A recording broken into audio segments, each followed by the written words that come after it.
Rescue workers extract bodies in the aftermath of a shelling attack in eastern Ukraine. In this Russian-occupied city in the Luhansk region, Moscow-installed officials say the attack killed at least 28 people in a bakery with at least one child among the dead.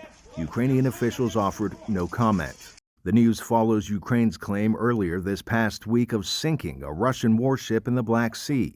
VOA cannot independently verify the date, location, or circumstances in the video. The Associated Press reporting private security firm Ambry says Ukraine used as many as 6 sea drones, each of which typically carries some 300 kilograms of explosives. This time, it was Russian officials offering no comment. It was against this backdrop of increasingly long-range attacks amid a mostly stalled Ukrainian counteroffensive that officials last week gathered at the United Nations top court. At The Hague in the Netherlands, the seat of the International Court of Justice, or ICJ, the body said it has jurisdiction to rule on a request by Ukraine saying it was not responsible for genocide. Russia used that claim to launch its invasion of Ukraine nearly 2 years ago. Ukrainian officials were quick to praise the decision. Today is another important day in the International Court of Justice.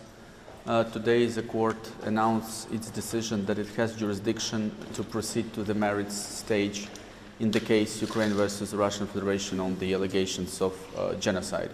While a legally binding decision is likely still years away, Moscow says the court has no jurisdiction in the matter.